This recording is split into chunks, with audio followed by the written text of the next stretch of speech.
እግር ኳሳዊ ወሬዎችን አጠራ አድርጌ ላውራላችሁ። እንግዲህ የምታውቁት የማንቸስተር ሲቲ እንዲሁም የእንግሊዝ ብሔራዊ ቡድን ተጫዋች የነበረው ጃክ ግሪሊሽ በእንግሊዝ ፕሪሚየር ሊግ በታሪክ ያንተ ምርጥ ሚድፊልደር የምትላቸውን ቶፕ 10 ራንክ አርግ ተብሎ ለተጠየቀው አንደኛ የእንግሊዝ ፕሪሚየር ሊግ የምንጊዜ ምርጡ ሚድፊልደርን ክርስቲያኖ ሮናልዶ ዶስ ሳንቶስ አቬሮን አድርጎታል። ምን አይነት ራንክ ነው እያያችሁ ነው። ስቴቨን ጀራርድ፣ ኬቨን ዲብሮይና፣ ራያን ጊግስ እያለ ይቀጥላል። ሀሳባችሁን ኮሜንት ሴክሽን ላይ።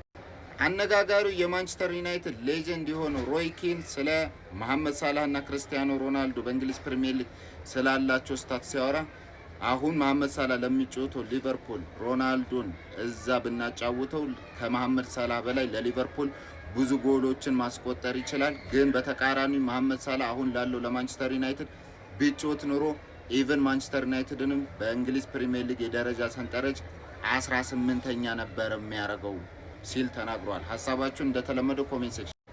በ2006 የአውሮፓ ሻምፒዮንስ ሊግ 15 ደቂቃ እየቀረው ነው አርሰናል እንግዲህ የአውሮፓ ሻምፒዮንስ ሊግን ለባርሴሎና አሳልፎ የሰጠው።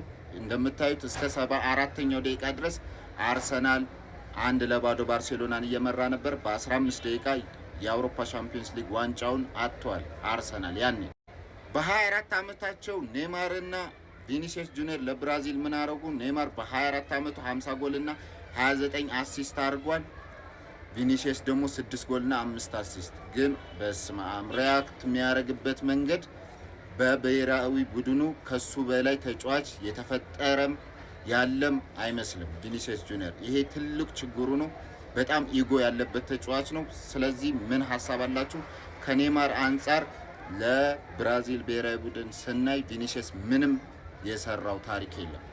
አዲሱ የሪያል ማድሪድ ተጫዋች የሆነው አርኖልድ እንግዲህ እንደምታዩት ከባርሴሎና ዲዮንግ፣ ፔድሪ እንዲሁም ካሴዶ አራቱ ተጫዋቾች አንጻር 87 አሲስት አለው። እነዚህ አራቱ ተጫዋቾች ደግሞ 55 አሲስት ነው ያላቸው። ማድሪድ ምን አይነት ትልቅ ክለብ ነው!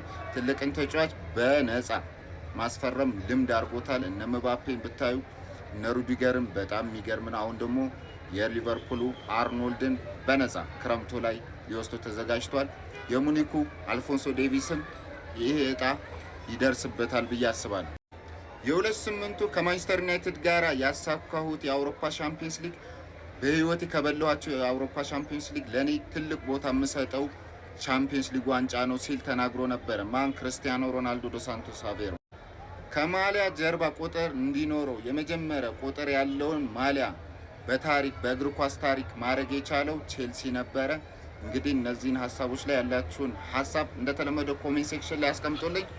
መልካም ውሎ።